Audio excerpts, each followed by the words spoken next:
Robert Eggers' Nosferatu cast a clawed hand over 100 years of vampire cinema.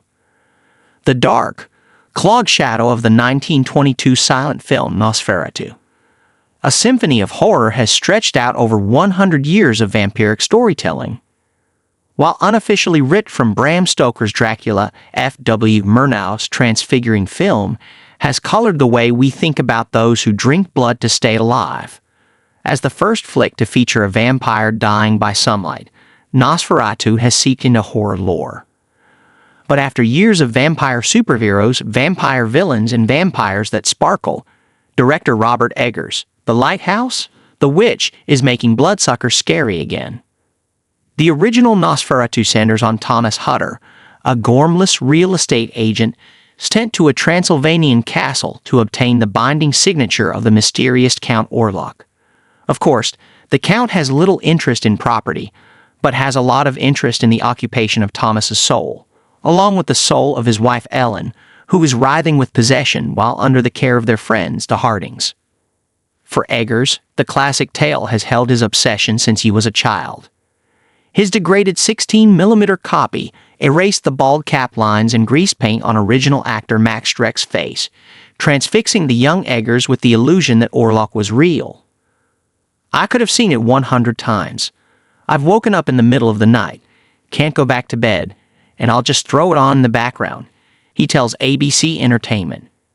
There's a reason why people still talk about this movie. There were others before it, but in many ways, he invented the horror film. Girls to the Front.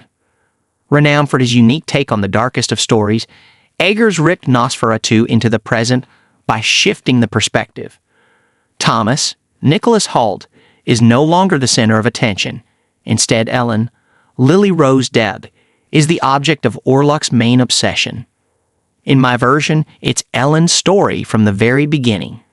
When you look at the Murnau film, you see that there was this demon-lover relationship that I got to explore much further, Eggers says.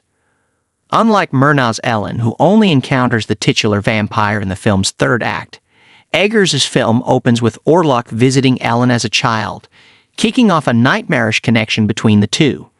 When Thomas visits Orlok's isolated castle, the intimidating lord catches a glimpse of Ellen in Thomas's locket, reigniting his obsession.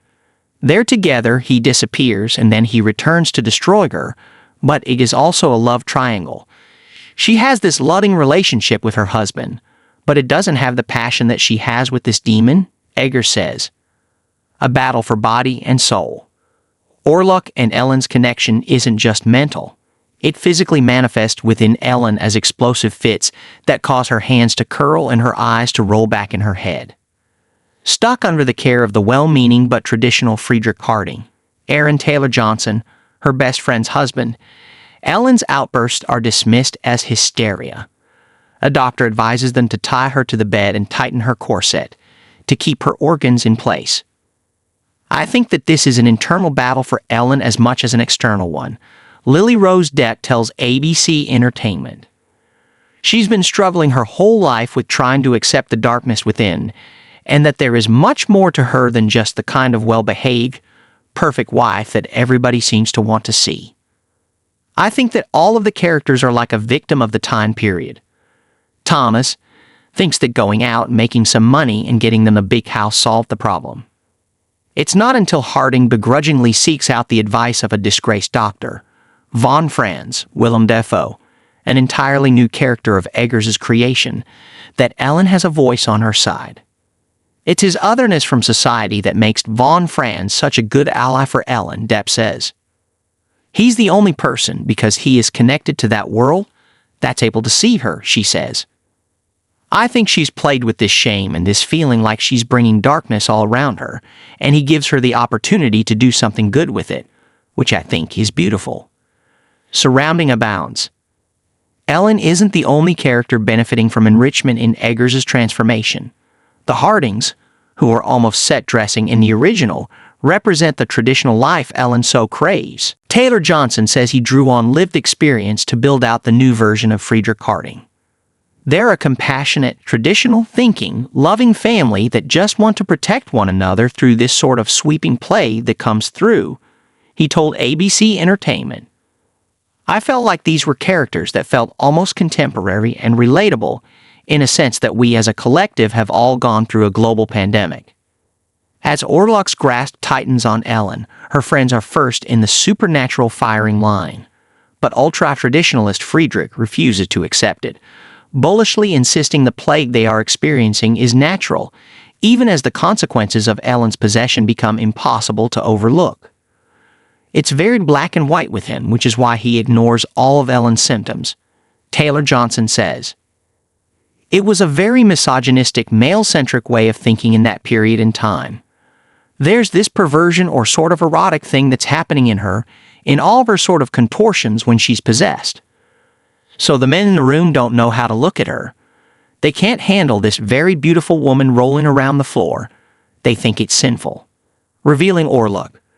The original image of Nosferatu, all clawed hands and pointed ears, may have terrified audiences in the 20s, but horror fans have become more desensitized over the years.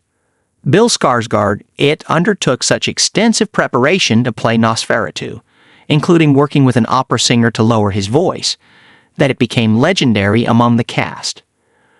The first time we kind of got a glimpse of what Bill was building was when we heard a recording of the voice that he was working on, says Nicholas Hoult, who plays Thomas Hutter. It filled the room. Even though I was on a foam speaker, there was something that really got inside of your bones about that voice.